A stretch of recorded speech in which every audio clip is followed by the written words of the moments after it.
días, buenas tardes o buenas noches, joven pensador. Bienvenido a un nuevo episodio de Ágora Podcast.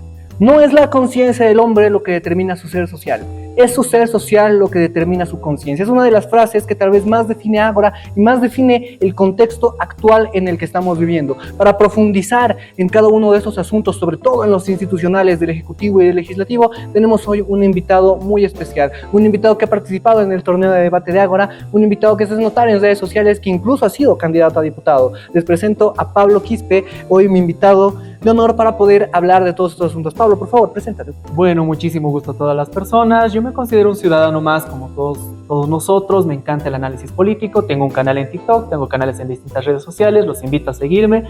Pero bueno, hoy nos trae un tema bastante interesante, bastante analítico, ¿no? Lo que vamos a conversar, el debate que tenemos pendiente por la situación que estamos viviendo absolutamente todos.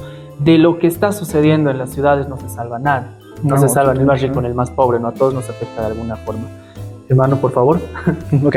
Podemos comenzar. Entonces comenzamos con este análisis. Primero, tenemos que sentar que los bloqueos ya llevan más de 40 días en La Paz. O sea, ya estamos cercados más de 40 días. Lo podemos ver cada uno de los ciudadanos paceños y alteños que también sufren esto, que estamos trabados, que no podemos hacer nada. Pero todo esto, de alguna u otra forma, se pudo haber evitado. Todo esto pudo haber pasado de ser más de 40 días a ser simplemente 2 días, una semana lo mucho. ¿Qué acciones pudo haber tomado Rodrigo Paz antes, o sea, antes de que los bloqueos se escalen para poder frenar esos bloqueos? Según tu perspectiva, como siempre hacemos, el invitado da su perspectiva y yo complemento si es necesario hacerlo. Claro. A ver, yo considero que ahí se nota la primera falencia que tiene este gobierno, ¿no? ¿Ya? Creo que todos nos hemos dado cuenta lo improvisado que es desde campaña. En campaña ha presentado un plan de gobierno hecho con ChatGPT. Yo creo que ahí temía quedarnos tal vez ciertas luces de lo improvisado que iba a ser este gobierno y sabíamos que no iba a tener experiencia. Creo que ha fallado un poco el tema de la experiencia, pese a que Rodrigo Paz en teoría tiene experiencia como funcionario del Estado, no tiene experiencia, pienso yo, tomando decisiones.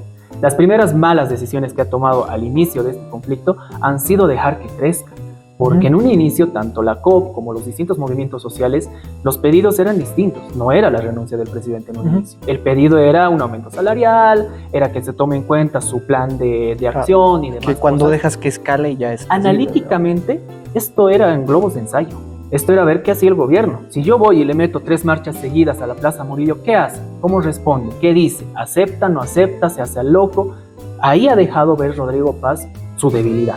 O sea, además un tipo de prueba, digamos. Exacto, ¿no? Ahí te empiezan a hacer la pulseta, ¿no? Como en fuercitas, poco a poco vas viendo qué tanta fuerza tiene, cómo responde. Diferente hubiera sido en 2 escenarios, si les aceptaba todo.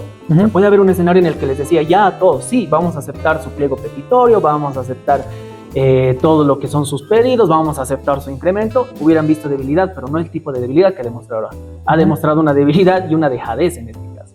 Sí. Otro escenario, pudo haber respondido con contundencia, ¿no? Se viene diciendo, no, acá los que gobiernan son los que han sido electos y vamos a gobernar según lo que nosotros consideramos bien para Bolivia, no lo que ustedes quieran. O podemos incluirlo parcialmente. Bueno, los distintos escenarios, yo creo que el primer error grande, dejar que crezca la burbuja, dejar que los globos de ensayo le salgan bien a estos movimientos sociales, a la COVID y demás, y dejar que crezca la burbuja.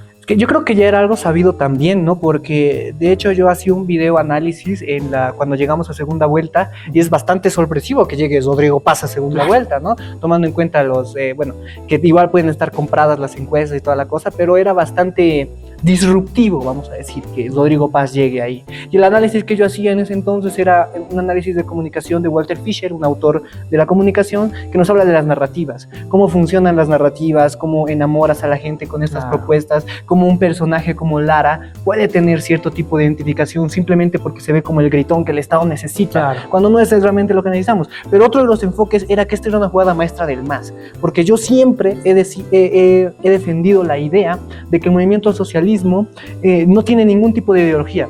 Dice socialismo en su nombre, ¿no? Claro. Pero no tiene ningún tipo de ideología más que la del caos. Es constantemente lo del caos, porque recordemos cómo llegan al poder, ¿no? Llegan al poder porque una manifestación como la de ahora se hace mucho más fuerte que la de ahora incluso, y genera mucho caos, hacen que Gonzalo Sánchez de Lozada se vaya y todas las cosas, ¿verdad? Entonces, a partir del caos necesitan autoperpetuar el caos, como diría Luis Althusser, o sea, autorreproducir las condiciones que producen su misma ideología para que esa ideología funcione. como de ellos es el caos, constantemente bloqueos, constantemente manifestaciones, que es lo que hemos visto en el gobierno del MAS, ¿no? O sea, replican autopoyéticamente esa ideología para que la ideología se pueda reproducir a sí misma constantemente. A partir de eso, entonces el movimiento socialismo tiene esta estrategia de meter a Rodrigo Paz al poder para luego, yo esperaba que sea después de un año y medio. Por lo menos que pase la Sí, mitad. sí, yo decía un año y medio va a estar en el poder y van a empezar a molestarle, porque esa es la estrategia. Si va a apoyar el movimiento al socialismo abiertamente Evo Morales en la segunda vuelta, entonces ese era el fin, ¿no? Era el fin ponerlo para sacarlo. Claro. Pero se han adelantado bastante, o estas pruebas que tú dices, realmente, realmente han dicho, o sea, mucho mejor nos conviene ahora, que está empezando, que el pueblo no se encariñe mucho con él, digamos, y llegar. Irónicamente, eso nos lo ha adelantado uno de los peores presidentes que hemos tenido en nuestra historia, Arce Catacora. En una entrevista pasada, cuando todavía está, antes de las elecciones todavía, creo que en un momento de lucidez, porque recordemos que el expresidente, no es tan lúcido, no es tan intelectual, pero en un momento de lucidez se le sale en una entrevista y dice: lo que Evo Morales quiere es poner a alguien que no sepa responder, alguien que no tenga experiencia para luego tumbar. No sé si no experiencia, porque el señor político es. Claro, ¿no? O sea, pero ha cumplido la condición de poner a alguien que no responde y poner a alguien fácil de derrocar en este caso, ¿no? Más o menos recuerdo justamente eso de una entrevista. Por su mismo vicepresidente incluso. Sí, efectivamente. Muy de los Paz, ¿no? Porque a los Paz históricamente los sacas. Como que su vicepresidente nunca se han llevado bien con nunca se han llevado bien con su vicepresidente. Como diputado titular y suplente. Y ahí haciendo una especie de comparativas, recuerda mucho, de hecho, este gobierno por ciertas facetas a la UDP, a la época de la UDP. Llegan como salvadores, llegan como la respuesta, llegan como en parte renovación, con la diferencia de que por lo menos este gobierno en parte cuenta con cierto apoyo de la Asamblea. En su momento la UDP no contaba ni con el Congreso, ni con el apoyo en las calles, y mucho menos con una cohesión interna. No era un junte con chicle de distintas organizaciones que terminó fracturándose. Hoy Rodrigo Paz no tiene partido, porque no tiene el respaldo completo del PDC, tampoco tiene un respaldo acérrimo de la Asamblea, tiene un respaldo parcial. Y por supuestísimo que no tiene las calles. Por supuestísimo que no tiene de lado a las organizaciones sociales, a la COP. Y yo creo que en este afán de querer gustarle a todos, yo noto eso de él, ¿no? Yo noto que es el tipo de que quiere que todos lo amen, que quieren que te amen los sectores sociales, también los sectores de clase media, tal vez sectores populares, y al final termina siendo odiado por todos. Claro, no le quiere. Entonces, bajo tu lectura, Rodrigo Paz no ha hecho absolutamente nada bien desde su llegada al gobierno. No digo que nada. O hay cosas que se pueden saber, porque bajo mi perspectiva ha sido el enfoque lo que lo ha dañado. Porque hay que entender a la política y a la geopolítica, lo digo a esta cámara y lo digo a esta de acá, como en dos niveles, en el nivel geopolítico y en el nivel político, en el nivel nacional y en el nivel internacional. Claro. ¿Ya? Hay que entenderlo así. Rodrigo Paz se ha enfocado, y eso sí hay que reconocerlo al gobierno actual, lo ha hecho bastante bien en hacerse ver bien a nivel internacional. Recordemos que Donald Trump está en Estados Unidos, y Donald Trump, bajo la ideología MAGA, Make America Great Again, es que, o sea, está arrasando con lo que quiere Groenlandia, secuestra, porque evidentemente ha sido un secuestro lo de Maduro, va y bombardea. Podemos hablarlo también, ¿no? Pero no nos saldríamos tanto de él. Claro, no, pero ha sido un secuestro. Dice que defiende los derechos humanos de las mujeres en Irán, y como primer acto de protección de los derechos humanos manda una bomba y mata a 170 y no sé cuántas niñas en una escuela.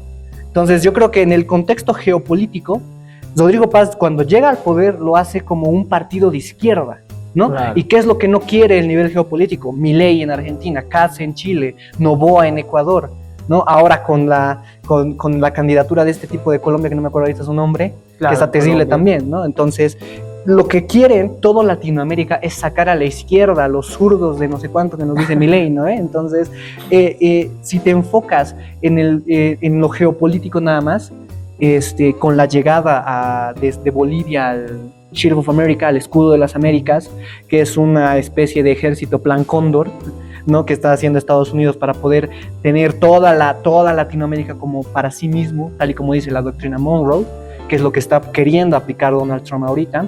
Entonces te das cuenta que a nivel internacional, a nivel geopolítico, lo ha hecho bastante bien. O sea, se ha limpiado el nombre de izquierda, claro, se ha zafado de zurdo. Y se ha unido a este lado, que es un lado maquiavélico. Decía Harry Kissinger, y es una palabra hermosa, Harry Kissinger, que no es para nada zurdo ni para nada de izquierda. Ser enemigo de Estados Unidos es peligroso, ser su amigo es fatal. O sea, siendo su amigo te mueres, ¿no? Entonces, no sé si estaría bien o mal, pero por lo menos ha evitado bloqueos económicos como el que se le ha hecho a Cuba a inicios de este año, como el que se le pretende hacer a México, como el que se pretendía hacer con Canadá también, amenazas como a la Unión Europea, amenazas como a Groenlandia, bombardeos como a Venezuela. Se ha evitado todo eso, Rodrigo Paz, porque no se ha visto como un zurdo, ¿ya? Claro. Entonces, en ese punto lo ha hecho bien. Pero ¿qué pasa cuando te enfocas mucho en el área internacional y dejas lo nacional por completo? Porque se ha olvidado por completo de lo nacional. Efectivamente. O sea, se ha olvidado por completo de lo nacional y ha dejado que estos conflictos crezcan. Ahora, si nos enfocábamos solo en lo nacional, íbamos a tener otro tipo de conflictos. Entonces, este gobierno, desde análisis anteriores, estaba destinado a que sea un gobierno no solamente difícil, sino destinado a fracasar por completo. Sea que hubiera estado Tuto, o sea que hubiera estado Rodrigo Paz, o sea que hubiera estado alguien del movimiento al socialismo, porque así estaba destinado. O sea, no podías tener contentos a todos, como tú dices, ¿no? Las organizaciones sociales, que ahorita son lo más anti-Estados Unidos posible que puede existir. Claro, es la ¿no? antinomia totalmente. Sí, exacto, son una dicotomía completa. Entonces, si vos te alías con Estados Unidos a nivel geopolítico, ¿cómo no despertar emociones encontradas de este lado? Y si te alías con este lado para tenerlos contentos a ellos, ¿cómo no encontrar? Claro. Siempre vas a tener descontento. Exactamente, entonces, mucho más peligroso se veía el escenario internacional. Yo asumo que esa ha sido la idea de sus asesores. Como se ve más peligroso el escenario internacional, primero resolvamos esto. Esto está bien, aquí nos creen zurdos, ¿no? Aquí nos creen de izquierda, aquí nos creen del pueblo, nos hagámoslo así, nos mostraremos afuera, así. ¿No? Y afuera nos mostraremos como los liberales que están dominando América Latina. Claro. ¿No? Ese es el análisis que yo hago. No sé qué opinas. Sin pasar tanto, ¿no? Como al tema de la geopolítica, por lo menos en lo personal yo condeno cualquier tipo de violencia en cualquier escenario. Venga de quien venga, jamás voy a apoyar, yo siempre estoy del lado de la vida.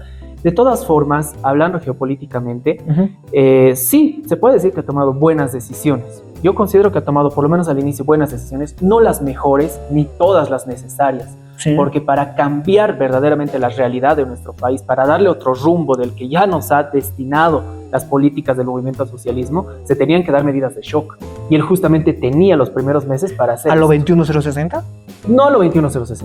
¿Cómo entonces? Sino a lo de reparar, más o menos. Por ejemplo, si nosotros estábamos cerrados en tema de explotación, el tema de importaciones, exportaciones, tal vez abrirnos un poco más. ¿Ya? Darle a Bolivia lo que se merece. Bolivia es un país plural hermoso. O sea, algo que justamente hablaba ayer con una persona charlando, ¿no?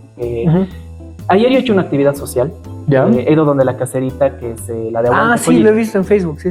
Nos ha charlado de su vida, nos ha charlado de un poquito de todo, y ella nos contaba y nos decía, ¿por qué todo el tiempo en los colegios se sigue repitiendo esto de recuperemos nuestro mar, como si el mar nos diera una especie de... Que de hecho lo hace. Es todo lo que amamos. Está bien tener memoria, está bien ser conscientes de nuestra historia, pero según ella, ¿no? Ella nos decía, ¿por qué es lo único que nos da valor? Tenemos un salar, tenemos diversidad, tenemos un montón de culturas, tenemos danzas, tenemos lugares con mucho calor, lugares con mucho frío, paisajes hermosos. ¿Por qué no explotar todo eso? Entonces yo considero, pienso yo, que las medidas de shock tendrían que haberse dado cambiando ese espectro de Bolivia. Abriendo Bolivia, dicen, ¿no? Lo que pasa es que estamos abriendo Bolivia al mundo. No se ve, porque siguen con las mismas leyes, se sigue con la misma constitución, no se ha cambiado nada en tema económico, no se ha cambiado nada en tema de recursos naturales. Ahora, hay dos extremos, ¿no? El regalarlos o el cerrarnos y no darle nada a nadie. Simplemente, y esto es materia ya un poco más económica, pero el mercado funciona como funciona, ¿no? Al final de cuentas, si tú tienes objetos, si tú tienes algo de valor y puedes conseguir valor de eso, vendelo al mundo. Si puedes expandir tu turismo, yo creo que nosotros como país tenemos potencia en turismo, porque tenemos una diversidad increíble en todo. En un mismo lugar, por ejemplo, yo recién he visitado el año pasado Sorata. Ves a este lado, tienes una montaña con nevados, un paisaje hermoso, te das la vuelta y ves un valle lleno de frondosidad, de árboles y de frutas. Entonces, como ves este lado y es como si vieras un lado del mundo, y ves este otro lado y lo ves todo cálido del otro lado del mundo. Esos paisajes no los encuentras en otros países. Nosotros tranquilamente podríamos ser potencia en tema de turismo y demás. Pero a ver, no, como digo, sin pasarnos tanto al tema geopolítico, Rodrigo Paz no ha tomado decisiones estructurales. Para bien o para mal, para izquierda o para eso es totalmente cierto. No ha tomado decisiones estructurales. Ha continuado con el mismo plan que ya se tenía, el mismo presupuesto general del Estado casi no tiene modificación. Sigue siendo el mismo que se ha presentado en la época de Arce, en la época de Evo, una que otra modificación, pero ha mantenido ese continuismo, como dices, ¿no? Queriendo, entre comillas, mantener el contento tal vez interno, pero eso, como digo, ha causado que caigas mal a este lado y que le caigas mal al otro lado. O quedas, y eso igual lo conversaba con un amigo, o eres la persona que toma decisiones y te van a recordar como un presidente que para bien o para mal ha sabido tomar decisiones, o quedas mal con todos. O quedas como un inútil, quedas como queda bien justamente, como alguien que no ha sabido tomar decisiones. Y se está ganando ese papel ahorita, Rodrigo Paz. Sí, bastante. Se está ganando ese papel por mérito propio. Ahora, vamos a volver porque has tocado bastantes puntos bien importantes. Bajo mi perspectiva, hay que tener una diferenciación clara en lo que es el mercado y lo que es el comercio. Ya, me gusta. ¿No? Porque a los que no saben, Pablo maneja una ideología bastante alejada a la que manejamos en Ágora, por eso es un invitado especial. Claro, también. Somos contrarios en ideología, pero contrarios en ideología, lo exactamente. que queremos, yo creo, para nuestro país, ahí está. Sí. Vamos a estar de diferentes perspectivas, pero sí, entonces, si no hacemos esta diferenciación entre mercado y comercio, o sea, hay un libro, se llama La riqueza de las naciones, es la bandera de cualquier liberal. Friedrich Hayek lo escribe, Jaime Dunn lo recomienda, Ansel Kaiser lo cita todo el tiempo, ¿no? Agustín Laje grita todo el tiempo sobre él.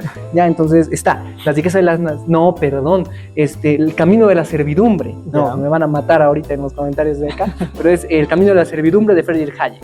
Es el libro que más le gusta a los liberales. Y aquí es donde Friedrich Hayek dice, básicamente, que el mercado es espontáneo, ¿no? Que el mercado es algo que mientras menos planifique una nación, una sociedad, más libre va a ser, porque la planificación implica, según Hayek, un proyecto de vida colectivo.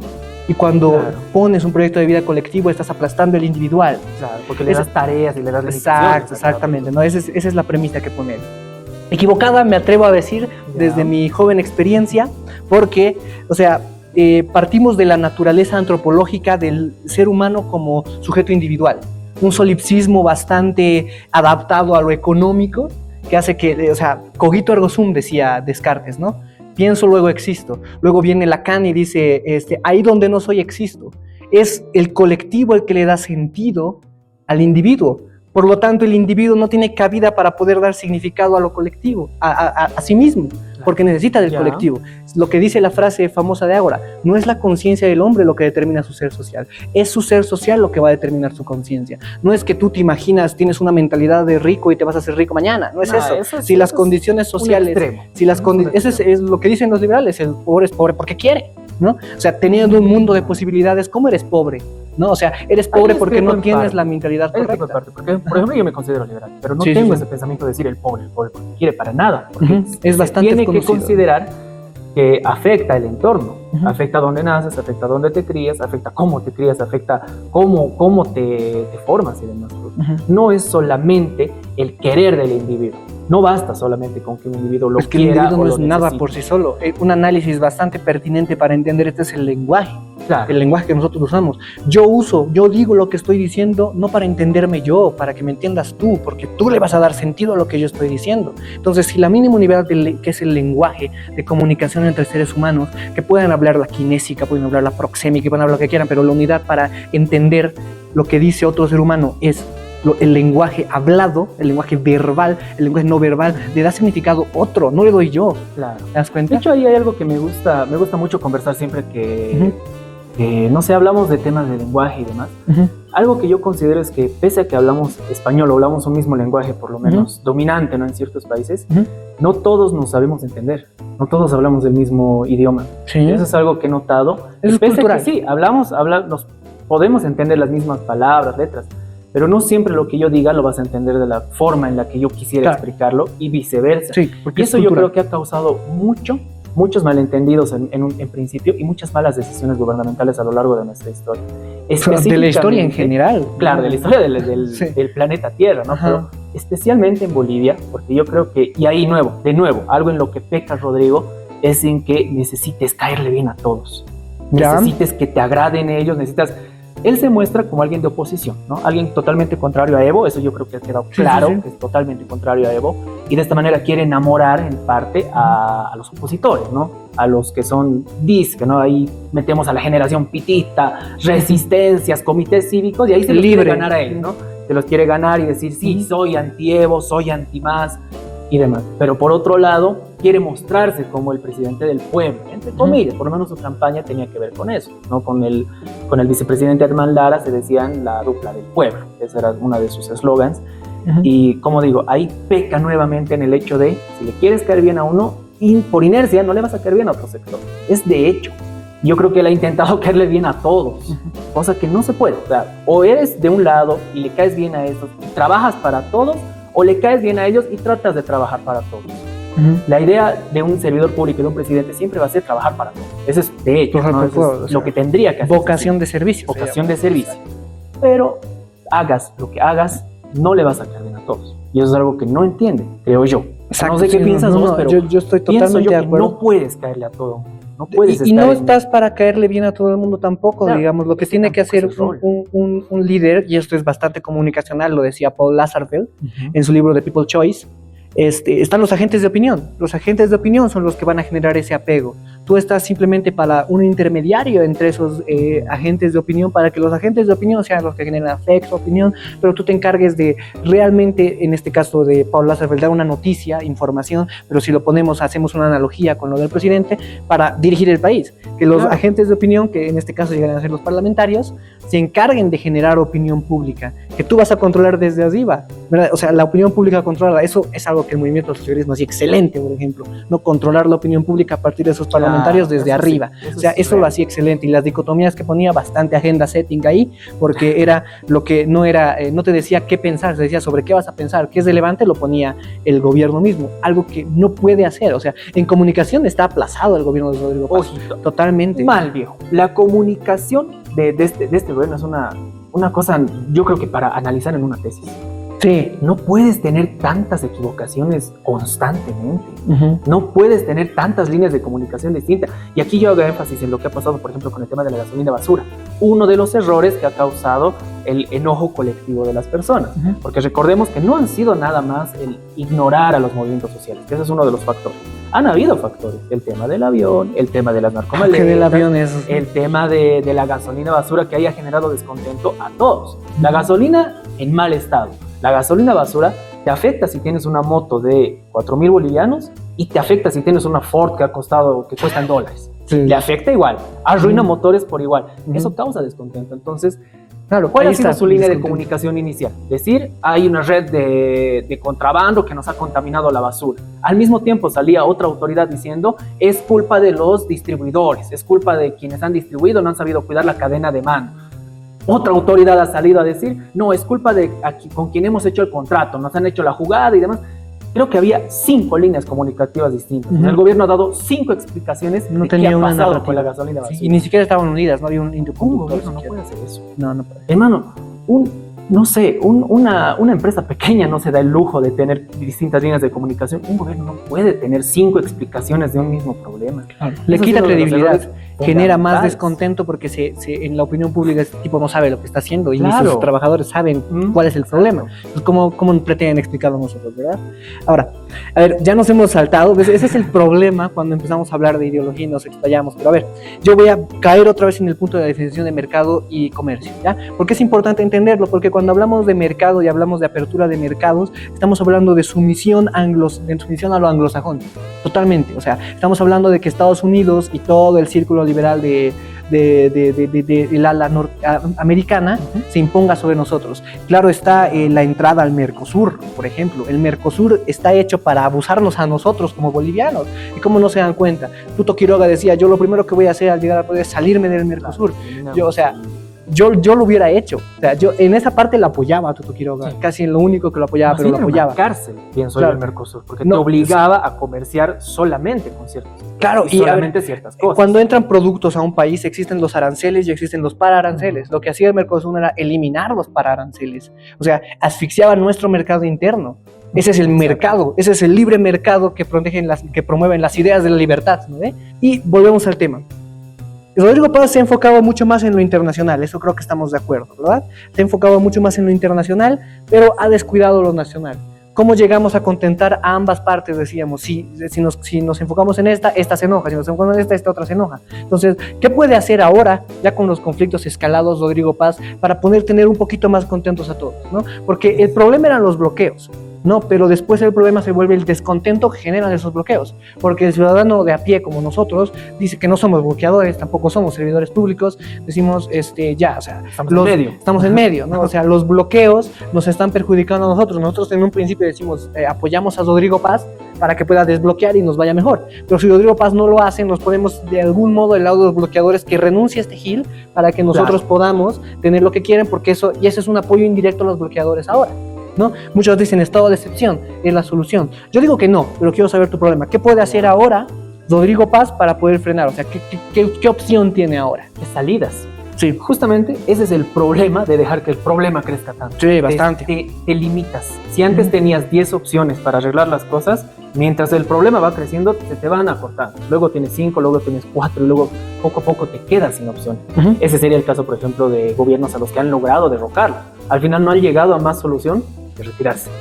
Ahorita, en esta situación, sí se puede considerar que uno que otro punto de bloqueo se ha levantado, pero es que no se siente, ¿no? Yo pienso que cuando se toman decisiones tiene que sentirlas la persona que está atrapada en los bloqueos, el camionero que está ahí 40 días en situaciones inhumanas, y la persona que ahorita está vendiendo gelatinas aquí en la esquina. ¿No? Tienen que sentirlos todos, si no, no es una decisión estructural, si no, no es una decisión bien ejecutada.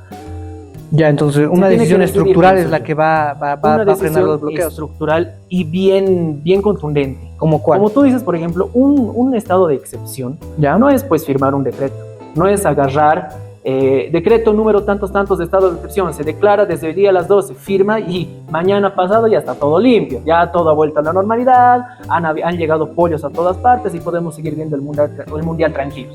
No funciona así. Ya, sí. Un estado de excepción, si queremos irnos por esa rama, es todo un operativo logístico, un operativo enorme en donde tienes que incluir policías, militares, puestos. Por ejemplo, algo que me decía una persona muy interesante, me decía, si se declara estado de excepción, ¿qué va a pasar con los cuarteles que están cerca al Chapare? ¿Qué va a pasar con los soldados? Ese es otro tema. Y las personas que están ahorita cerca del Chapare van y los van a fusilar. O van a tener que entrar, no sé, algo van a tener que hacer, pero si son 20, 30 personas ahí, se van a ver rodeadas. Ya, pero, a lo que es el ¿estás vos asumiendo que el estado de excepción iría directamente al Chapare? No. O sea, estoy asumiendo que lo declararía, de escalarse. Yo, claro, de escalarse y demás cosas. No estamos tomando en cuenta estos escenarios. Como digo, ¿qué pasan con esos lugares? Otro punto a considerar, no hay gasolina ahorita para muchos sectores. El gobierno dice, ¿no?, que es por el tema de los bloqueos y demás. En mi análisis personal, no creo que sea por los bloqueos.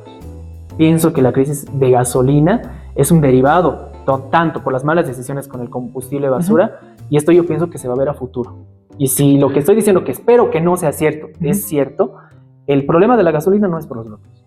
Pienso yo, por análisis personal, que el problema de la gasolina iba a pasar con bloqueos o sin bloqueos.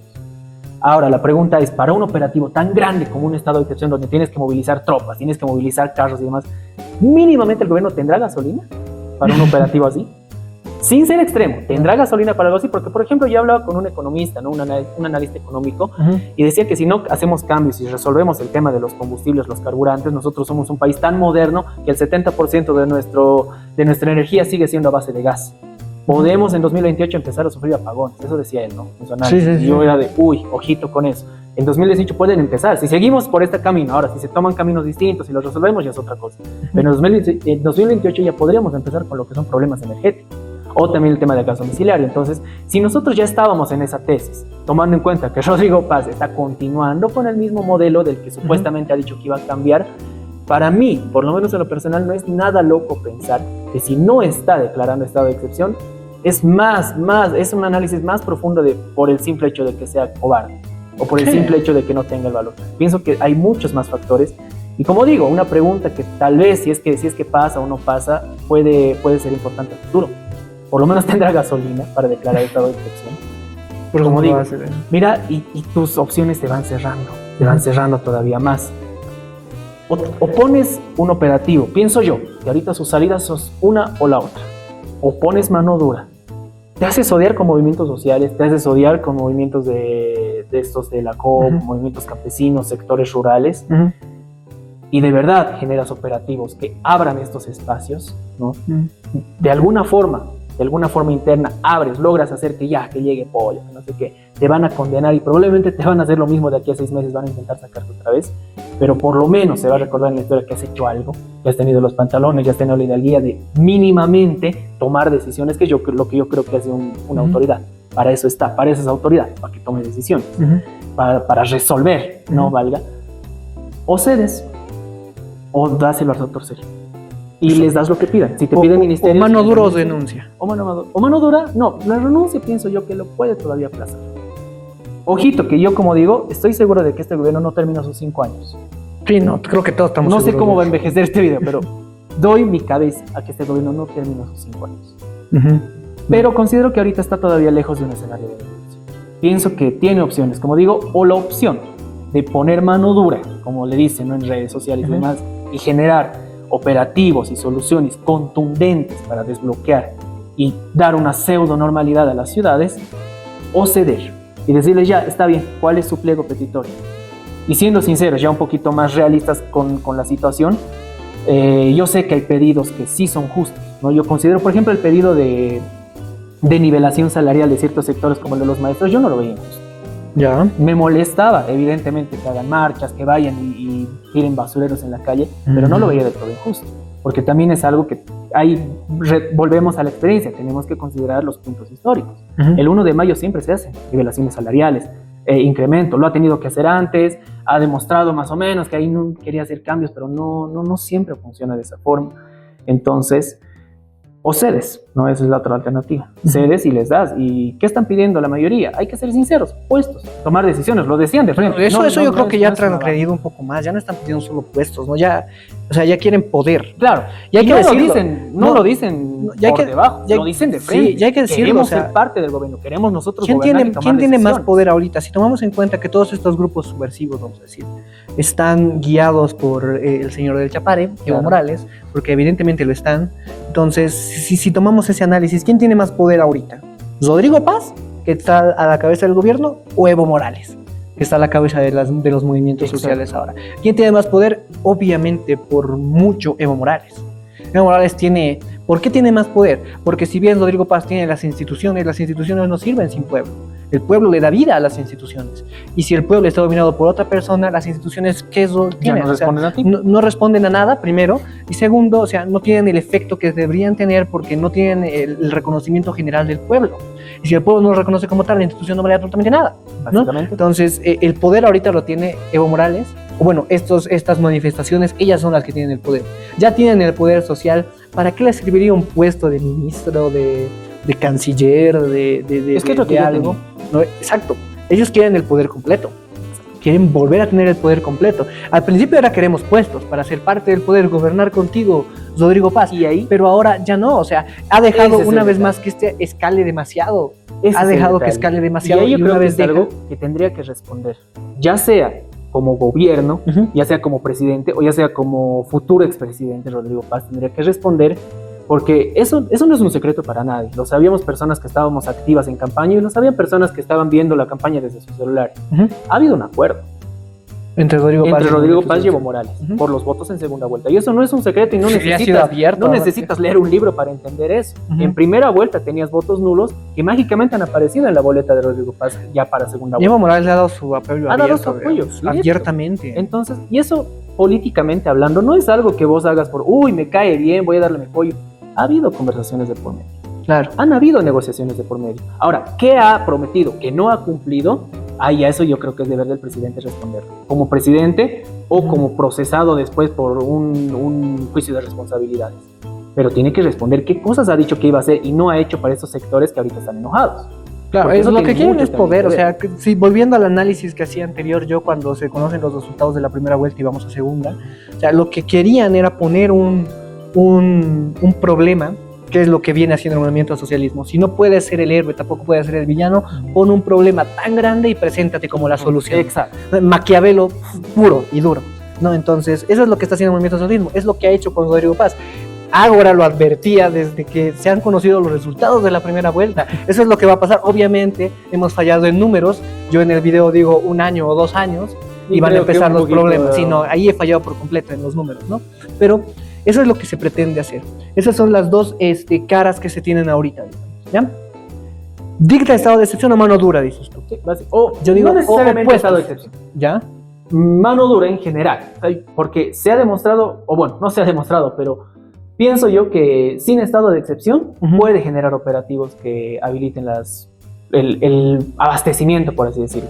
Y si no es esa tampoco la solución, bueno, que se ponga los pantalones y haga más. Eres gobierno, mira, y eso es algo que yo le diré personalmente, eres gobierno. Tú no puedes esperar a que otras personas te vengan a dar soluciones.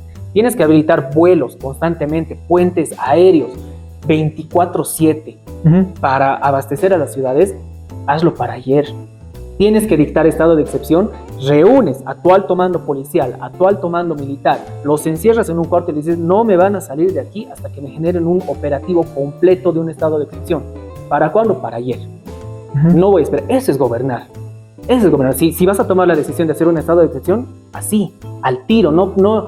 Y yo veía, por ejemplo, en comentarios de algunas críticas que yo al gobierno, y personas decían, no, tranquilo, no estás entendiendo. No es pues un estado de excepción, está generando recién el decreto, está planificando, ¿cuánto más? Porque, a ver, como digo, reiteramos, y tenemos que volver a pisar la tierra y volver a la realidad. Personas, yo creo, como tú, como yo y demás, enojados, con molestias, difícilmente se está sobrellevando. No, se puede, podemos, tú y yo tenemos la fuerza, yo creo, de ir a hacer fila todos los días por un pollo, podemos, somos jóvenes, tenemos ciertos fuertes de ingreso que, muchas habrán bajado, estamos sufriendo, renegando y demás, pero ya, se sobrevive. ¿Qué pasa con la caserita que vendía gelatina? ¿Qué pasa con el que si no gana 10 bolivianos no come? Ellos son los que ahorita están al límite. A mí me ha hablado, por ejemplo, recién a mis redes sociales, y estoy todavía en comunicación con esta persona. Es una chica, menor de edad, pero ya trabaja. Su mamá se ha quedado atrapada en Perú. No puede volver porque los vuelos han encarecido y están totalmente saturados. Se ha quedado atrapada en Perú porque ella se dedica a vender ropa. Nos ha ido a recoger mercadería, no puede volver ni por tierra ni por aire. Le cuesta muy caro por aire y está bloqueado por tierra. Ella vive en el Alto. Hay amenazas de saqueo. No puede salir a vender como normalmente lo haría. Apenas, intermitentemente sale y vende ropa de bebé. Porque ella vive con su hermanito. Ya no tiene para el alquiler. Tenían para un alquiler más en crisis. Ya han pasado más de 40 días. Ya no tiene para el siguiente. Ya no tiene para alimentos. Todo encarecido. Ese tipo de personas están sufriendo ahorita. Y ella justamente me cuenta. Me dice, yo tengo un amigo en Sencata. ¿Qué ha pasado con este amigo? Tiene cáncer. Wow. Y esta persona no puede ir a sus quimioterapias. ¿Por qué? Porque en puntos de bloqueo lo quieren pegar. Con papeles en mano, de que aquí está, tengo cáncer, tengo cita, tengo que ir a hacer mi quimioterapia, no lo han dejado pasar y lo han intentado volver. Y no puede ir. Esas personas son las que están al límite, no nosotros, menos el presidente, que su plato de comida no le va a faltar, haya bloqueo o no haya bloqueo. Esas personas son, como digo, para esas personas, pensando en esas personas, hay que tomar una decisión ya. O cedes, o de una vez haces un operativo fuerte. Pero es uno o lo otro. Él solito ha llegado a este punto. Él solito se ha quitado opciones al dejar que la burbuja crezca. Ese es el problema. Yo creo que el problema, más que en... bueno, sí, las personas que necesitan, obviamente no somos nosotros, menos la élite política, son personas de a pie. ¿Cuál es el problema de esa élite política? Y es un problema que mucho pasa aquí en nuestro país.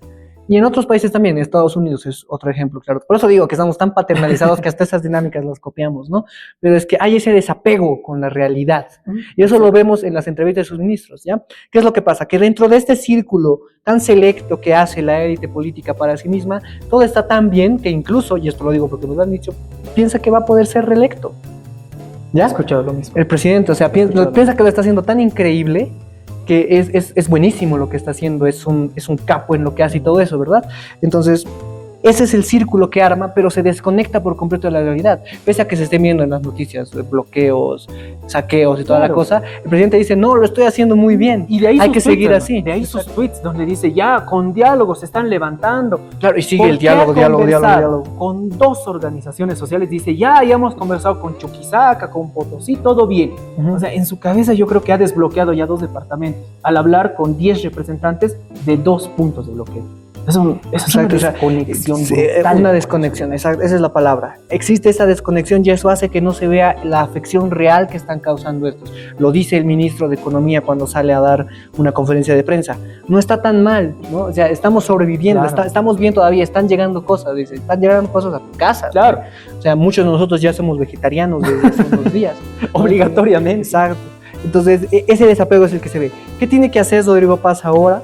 Estado de excepción es una de las opciones que más se barajea en la opinión pública, que dicte estado de excepción de una vez. Yo digo, o sea, que se haga o no, que si se hace, perdón, va a generar un coste social bastante grande.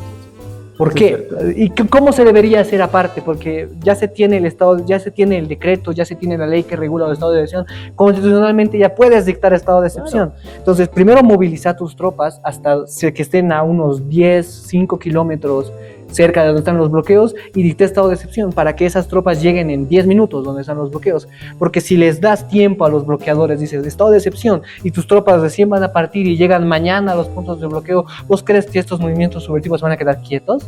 Van a decir, no, yo me preparo para recibir estado de excepción, voy y mato militares. Claro. ¿No ve? Estos militares movilizados van a tener que matar a la población. Van a decir, o sea, no puedo matar a mi pueblo, soy militar. ¿No? O sea, no puedo estar en contra de mi pueblo. Los mismos policías van a decir, ¿cómo ellos, los militares, están matando al pueblo? Militares en contra de policías. Recuerdo del 2003, ¿no? Claro.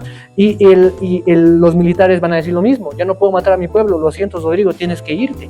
O sea, es contraproducente para el mismo gobierno, tiene un coste social muy alto y lo que más va a haber es muertes antes que más pollos en el refrigerador. Claro, evidentemente. ¿No? Eso es lo que va a pasar. Por eso les digo, el estado de excepción no es una salida. Es una salida fácil. Es una salida. Es una salida. No. Sí, la mejor no. Para nada la mejor. ¿Cuál sería la salida que debería adoptar este gobierno? Yo creo que conforme a lo que ha dejado escalar Rodrigo Paz y lo que ha hecho todo, tiene también para mí dos salidas. Una es renunciar, definitivamente irse, o sea, ceder a lo que están diciendo todos y dar el brazo a torcer, como tú dices, irse del gobierno, dejar que Paz, que Lara llegue al poder. Y ya veremos después qué análisis podemos hacer de ahí. Que la institucionalidad se va a ir al tacho si hace eso totalmente, porque Lara va a meter a organizaciones sociales, va a hacer gastos que son insulsos, que no tenemos para gastar dinero ahorita en Bolivia, los va a hacer. Entonces, todo eso. De Guatemala a Guatepeor. Institucionalmente se va a ir todo al tacho, pero socialmente ya va a estar desbloqueado. Si es lo que están buscando, ¿no? Entonces, denuncia pasa eso. O sea, que realmente deje el puesto a Lara y de ahí habría que partir en otro análisis. Que ya empezaríamos mal, pero habría que partir en otro análisis. Es que a mí me parece de Guatemala a Guatepeor. O sea, sí. Asume la presidencia Edman Lara y yo, hermano, recurro a los memes. Dios abandonó Bolivia. Porque si ahorita estamos mal, yo pienso que estaríamos 10 veces peor. Depende mucho de cómo lo haga. O sea, Pienso yo que para salirse, o sea, si Rodrigo Paz piensa que ya no tiene opciones, que tiene que retirarse nomás, sería convocando elecciones.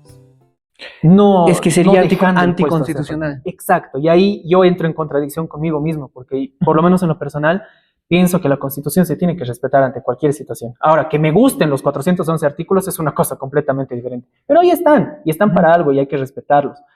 De hecho, la misma Constitución establece mecanismos para modificar la misma Constitución, si se da la situación, ¿no? Pero, de nuevo, estaríamos recayendo en qué hubiéramos hecho sí. Porque sí, yo pienso que era importante una reforma constitucional, pero al inicio. Pienso que era importante una modificación de varias cosas, pero al inicio, cosa que ya no hay tiempo ahorita, ya no se puede ahorita. En su momento, por ejemplo, tenía que atrapar a Evo Morales. ¿Tenía que haberlo hecho al inicio? Tenía que haberlo hecho al inicio. Se hubiera dado muchas cosas. Como cualquier empresa de comunicación, ¿cómo matas a tu promotor, digamos? Claro, obviamente. Y ahí recurrimos otra vez a la pregunta. ¿Qué tratos han tenido para que él obtenga sus votos? ¿Qué cosas ha prometido que tal vez en un inicio estaba cumpliendo y después ha dejado de cumplir? Pero, personalmente, si te querías evitar todo esto, lo tenías que arrestar de inicio. Él ha dicho que en un día se podía resolver los problemas de Bolivia. Esa era su campaña. Sí. Lo tendría que haber arrestado. Pero hay que entender la campaña como politiquería absoluta y total, ¿no? Y proselitismo por parte de los... Eso es algo que no entiende Rodríguez. Creo yo que no entiende que ya no está en campaña. Ya es autoridad. Una autoridad toma... Pero todo el tiempo se está en campaña desde esa perspectiva. Buenas o malas. Es que eso ya es mucha politiquería. Y ahí te alejas de lo que es el servicio público. Está bien, ¿no? Mira, la misma campaña es hacer una buena gestión. Exacto. ¿Quieres que te reelijan? Haz una buena gestión. No necesitas gritar al mundo que estás haciendo las cosas bien. Hazlo y ya. Y la gente va a saber reconocer eso. Pienso yo que es mucho discurso. Mucho discurso, poca acción. Sí. Yo creo que sigue en campaña, pero sigue pensando que está netamente en campaña, se olvida de que ya es un funcionario electo y que tiene que tomar decisiones. Eso es ser autoridad, tomar decisiones. Ser político es hacer campaña y demás cosas, pero ser autoridad, funcionario público, un país te ha dado ese manto, tienes que tomar decisiones. Les guste a algunos, no les guste a otros, sean buenas, sean malas, pero al final decisiones. Te recordará bien, te recordará mal, pero por lo menos que te recuerden por haber hecho algo. Sí. Por lo menos. Difiero en la definición de política, pero nos vamos a ir a otro Claro, extremo, eso ya si yo digo, ¿no? Para otro capítulo. Sí, para otro capítulo lo vamos a dejar. Y vamos a recaer en el último de los puntos que teníamos que tocar. Ha hecho bien las cosas Rodrigo Paz a nivel internacional, se ha olvidado por completo de lo nacional, no puedes caerle bien a todo el mundo. ¿Qué haces en este sentido? Tú dices mano dura o ceder o dar el brazo. Yo digo, si va a dictar estado de excepción, el coste va a ser mucho más social y contraproducente para él mismo. Y lo que tendría que hacer, según mi perspectiva, es la renuncia. Luego lo argumentamos mejor en otro capítulo porque ya nos estamos extendiendo bastante. Pero, ¿qué puede hacer la Asamblea Legislativa Plurinacional desde el rol que le toca como primer órgano del Estado? La Asamblea Legislativa, y tú que eras candidato a diputado, lo debes saber, es el primer órgano del Estado, la máxima representación del pueblo boliviano. ¿Qué puede hacer desde esa posición? Porque vemos que diputados, senadores no hacen nada además de pelearse y aprobar normativas como les viene en gana, ¿ya? Entonces, no hacen absolutamente nada, no están teniendo ese rol de representantes electos por la gran cantidad del pueblo boliviano que tienen que hacerlo, ¿ya? Entonces, ¿cuál es el rol que debería cumplir la Asamblea Legislativa ahorita? ¿Qué puede hacer para apoyar todo esto? Ahí está. Esto es un punto bien interesante, Uh-huh. porque de hecho ya ha hecho bastante más que otras asambleas. No digo que esa asamblea sea perfecta ni buena, de hecho pienso yo que... ¿Qué ha hecho? Ya le ha dado las herramientas constitucionales. Que las haya hecho bien o lo haya hecho mal o yo lo haya hecho legalmente, ese es otro tema de debate. Pero le ha dado herramientas constitucionales que él ha pedido. ¿Ya? Y no es secreto para nadie. Uh-huh. Se le ha hecho la pregunta a sus ministros y al unísono han respondido. Se les ha preguntado, ¿ustedes están pidiendo que aprobemos esta normativa? Al unísono los tres, sí. La asamblea ha cumplido cierto rol, si queremos pensar que es un rol de la línea del presidente, ¿no? El presidente ha pedido algo, la asamblea le ha apoyado. Justamente lo que decía en su momento, históricamente hablando, la ODP no tenía eso. La ODP no tenía el apoyo en las calles, tampoco tenía cohesión interna de su partido y tampoco tenía apoyo del Congreso. Más bien tenía la contra total de lo que era el Congreso en su momento. En este caso, no puede decir Rodrigo Paz que no tiene apoyo de la asamblea. Él ha enviado un proyecto de ley, ha pedido que se lo aprueben y bueno, se lo ha aprobado. Ahora, que los diputados hayan tomado en cuenta los beneficios, pros y contras, ese es otro tema de debate. Lo que podría hacer la asamblea, recordemos que las atribuciones de todos los asambleístas, las principales tres son las mismas: legislar, fiscalizar y gestionar. Uh-huh. Legislar es complicado porque una ley como tal no va a resolver esta situación. ¿O qué ley se puede generar para arreglar un problema social? Es muy complicado. ¿Ya? Socialmente dudo que puedan resolverlo con una ley. El camino constitucional es muy largo porque si queremos cambiar la constitución y habilitar de alguna forma lo que es una sucesión presidencial, una renuncia para que se convierta en algo constitucional, es ya un camino demasiado largo. ¿Ya? Como digo, tenemos que pensar en las personas que están ahorita ya premiadas. Pienso yo en lo personal, la asamblea mucho para resolver no puede hacer. ¿Ya? Pienso yo que ya ha hecho hasta donde podía, ya ha participado, que es en la creación de una salida que Rodrigo Paz ha pedido, no la ha ejecutado y luego ha echado la culpa a otras personas, pero al final él la ha pedido y no la ha ejecutado. La asamblea le ha dado esa herramienta constitucional para que él pueda utilizarla. ¿Qué herramientas más le podría dar? La Asamblea Legislativa como primer órgano del Estado, a través de una ley. Primero vamos a responder eso. ¿Se puede resolver esto a partir de una ley? No se puede resolver el conflicto social, pero se puede ayudar a los impactados por dicho conflicto social.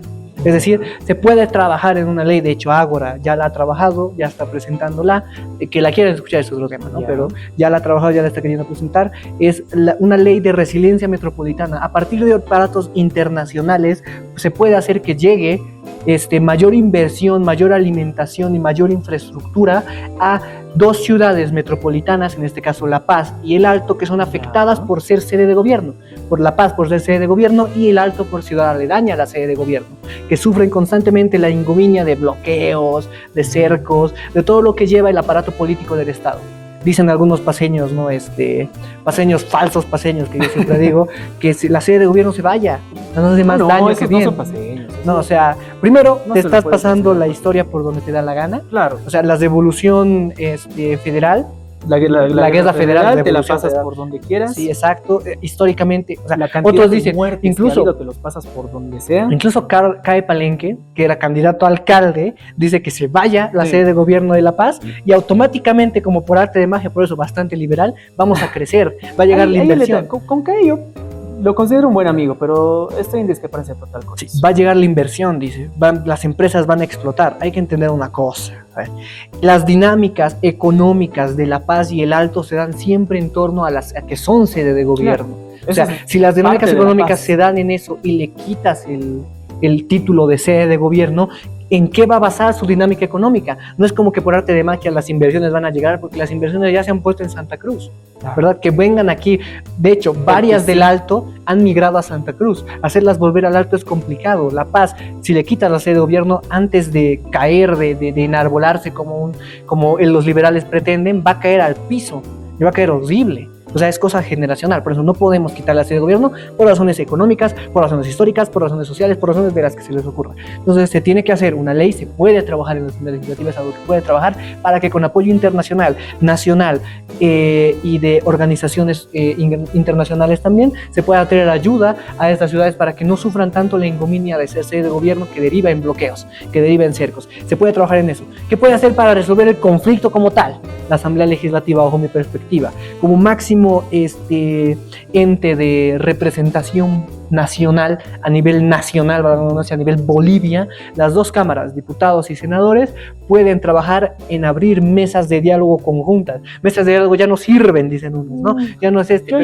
Por lo menos yo ya no veo. Pero como asamblea Salida. puede llegar a socializar algunas cosas, puede llegar a juntar a estas personas y pedir, no lo hace el gobierno, lo puedo hacer yo. Soy presidente de la Cámara de Diputados, soy presidente de la Cámara de Senadores, yo junto a todas las organizaciones sociales en instalaciones de donde sea y voy hablando, voy construyendo diálogos para que juntos apoyemos al presidente Paz.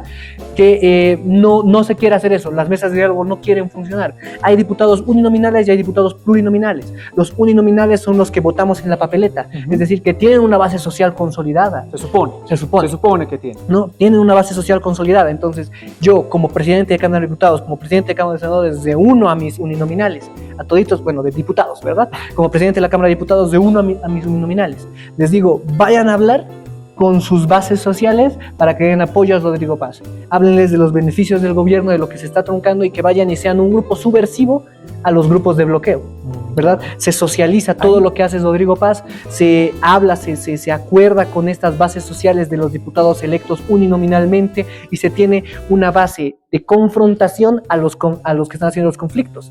¿Te das cuenta? Entonces, hay muchas cosas que puede hacer la Asamblea, pero ninguna la está haciendo.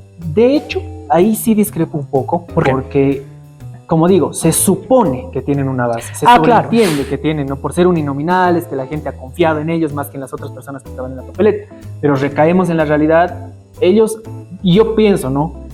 Al 80%, 70% diríamos, siendo buenitos, de la Asamblea Legislativa les ha caído ese puesto por casualidad. ¿Ya? Yo creo que ni ellos sabían que iban a llegar a esos puestos. Sí, por cómo se ha proyectado la primera vuelta y al final de cuentas han sido votos prestados. No creo que, yo creo que por lo menos en un 90% los uninominales tengan bases, ni la capacidad de ir y decir, a ver, vamos a tratar, ¿no? En sus sectores, en sus respectivos sectores.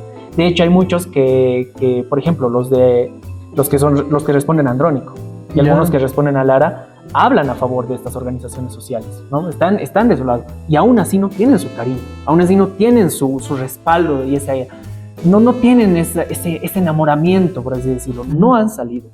Y esa es una realidad, creo yo. Los uninominales no han salido porque la gente confía en ellos o porque ellos se hayan mostrado como una salida. Uno que otro sí. Por ejemplo, en Yayagua considero que sí han votado en razón de quién les representaba mejor. En ciertos sectores, pero un 90% no. Ha sido voto limpio. Ha sido un voto prestado. Por eso no tienen la capacidad social. Ahora, si hablamos de capacidad social, una persona que gana más de 20,000 bolivianos, yo creo que algo puede hacer por la ciudadanía. Y eso es lo que tú justamente decías. Si no lo está haciendo el presidente, nosotros tomaremos cartas en el Claro, asunto. se puede. Y eso es algo que, con por ejemplo, yo he hecho ayer. constitución. No lo puede hacer el presidente, o no lo puede hacer el vicepresidente, la asamblea, no lo está haciendo el alcalde de la gobernación. Ujú. Pucha, yo iré y repartiré aunque sea 50 sopitas. Estoy lejos de su presupuesto. Pero a ver, Ujú. si hablamos de tema social, yo creo que todos los diputados, todos ganan arriba de 20.000, por lo menos los titulares. Ujú. Todos ganan arriba de 20.000. Alguito deberían estar haciendo socialmente. Ahora, tema de Ya. leyes. Tema ¿Eso de no es leyes, mucho más politiquero? es político, pero también fuera de que quieras o no quieras votos. Por ejemplo, yo ahorita no he hecho yo ayer porque quiera votos o no quiera votos o porque sea candidato, ex candidato. Lo he hecho porque he dicho, oye, ya me está doliendo que la Ujú. gente, que haya personas y me hablan, como te digo, ¿no? A mis redes Ujú. sociales me dicen, mira, yo estoy pasando por esto, por esto, por esto. Y yo digo, mira, no soy autoridad, no puedo resolver esta situación, Ujú. pero puedo hacer algo desde mi posición, ¿no? Desde mi posición como ciudadano. No Ya. porque esté buscando votos y demás. Yo creo que eso parte de cada persona. El Ujú. por qué lo hagas ya depende de cada quien. Si lo haces por votos, si lo haces porque eres buena persona, si lo haces porque te lo han recomendado o si lo haces porque tus asesores te han dicho, varía en función a cada persona, pero al menos haz algo. Pienso yo, ¿no? Al menos haz algo. Ya, hazlo hipócritamente, ok, pero andar a regalar, no sé, maples de huevos a las personas que están mal. Lo quieres hacer por votos, ya, pero por lo menos hazlo. Eso es lo que molesta, que en la asamblea muchos son invisibles. No La hacen, mayoría. simplemente no hacen, simplemente vienen, sesionan y se van. ¿Quieren hacerlo hipócritamente? Ya, pero hagan algo, por lo menos. Ahora, si hablamos legislativamente, mira justo lo que tú decías, ese tema de la ley, Ujú. haciendo un poco de memoria, ya que de hecho me has dado una idea, esto no lo he pensado antes, pero me has dado una idea justo ahorita. ¿Por qué no, por ejemplo, algo que ya ha pasado en campaña? El tema de los servicios básicos. Se han condonado pagos de servicios básicos, Ujú. no sé si recuerdas, Ujú. por el tema de la cuarentena que ha Ujú. tenido que haber en el COVID-19. Se han condonado servicios básicos, creo que 1 mes o 2 meses, no recuerdo bien. Se han pagado, ¿no? Tema de luz y agua, o era menos o no era Ujú. el pago. Entonces, pienso yo que tal vez una ley que ayude a aliviar un poco estas cargas que están teniendo la ciudadanía de La Paz y el Alto, y ya están empezando a tener Cochabamba. Cochabamba igual ya está empezando a sufrir, no me llegan igual mensajes y demás. Ya le está costando un poquito más también a las personas de allá de Cochabamba. Sí podría generar, como dices, salidas, no una resolución a la crisis, pienso yo, o una resolución a los conflictos, pero sí salidas, ¿no? Por lo menos paliar un poquito el sufrimiento de las personas. Sí, definitivamente hay un montón de cosas que se pueden hacer. De allá que las hagan es otro tema totalmente distinto. Pero ya estamos llegando al final de este capítulo. que Un análisis nos que, hemos- que se ha desviado por momentos en algunas cosas. Hay que tenerlo bien en cuenta eso para los que estén viendo, pero el análisis ha sido totalmente central. Ya, yo, Pablo, tengo un público más que todo joven, ya, jóvenes analíticos que participan constantemente en los clubes de lectura que Ágora realiza, en los campeonatos, en los debates, en los cursos de política, sociología, geopolítica que damos también. Entonces, te pido que les des un mensaje final a esos jóvenes al tiempo que te despides para ya poder ir cerrando este capítulo. Bueno, muchachos, primero, a mí me enorgullece y me agrada mucho que las personas, en especial los jóvenes, tengamos cada vez más interés por lo que pasa en nuestro país. Si nosotros los jóvenes no nos interesamos por lo que pasa en nuestro país, ¿quién lo va a hacer? Ya las personas de otras generaciones ya nos están dejando el manto a nosotros, nos tenemos que encargar de nutrirnos de más conocimiento, de nutrirnos de más realidad, valga la redundancia, ¿no? que podemos llegar a vivir nosotros. Y yo creo, y esto es algo muy fuerte, que el hecho mismo de que estemos debatiendo este tipo de cosas demuestra el fracaso de generaciones anteriores, demuestra el fracaso del gobierno y de gobiernos anteriores.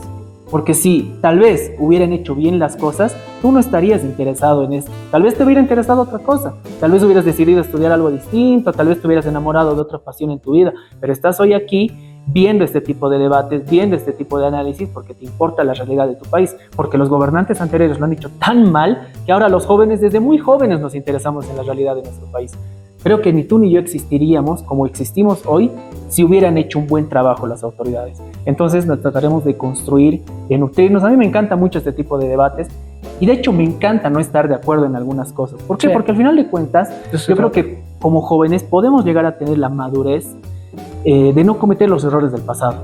De no dividirnos. Ay, no, vos eres de izquierda, listo, nunca más quiero verte, no quiero hablar contigo. Oye, podemos nutrirnos mutuamente, porque al final de cuentas todos queremos, yo creo, lo mismo, ¿no? El bien de nuestro país. que las personas tengan una mejor calidad de vida y finalmente pues que nosotros podamos crecer finalmente como sociedad, ¿no? Y bueno, ya a tiempo de despedirme, agradezco mucho la invitación, estimado Joel, gracias. Siempre que lo necesites y gustes, yo estoy presto para conversar. A todas las personas, como digo, sigamos nutriéndonos, conociendo de un lado, del otro, un poquito de todo y interesándonos por la realidad de nuestro país. Yo creo que está ya en nuestras manos, ya no somos el futuro, ya somos el presente, está en nuestras manos darle un rumbo distinto a nuestro país. Pero bueno, depende de la situación también, ¿no? Depende de nuestros gobernantes actuales también. Depende. Con esto cerramos este capítulo, no sin antes invitarte a que tú puedas sacar tus propias conclusiones. Si bien aquí se han hablado de temas nacionales, de temas internacionales, de geopolítica, un poco de Estados Unidos, un poco de China, un poco de Bolivia, sobre todo de Bolivia y de la dinámica institucional que subyace en ella, te invito a que tú puedas tener tu propio criterio, porque de eso se trata. Nosotros no estamos aquí para decir verdades absolutas, ningún autor, ningún libro lo va a hacer.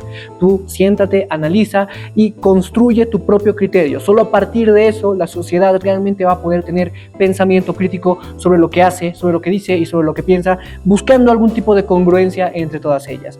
Me despido de este capítulo, no sin antes decirte la célebre frase de Ágora: no es la conciencia del hombre la que determina su ser social, es su ser social la que determina su conciencia. Nos vemos en otro capítulo. Chao, chao.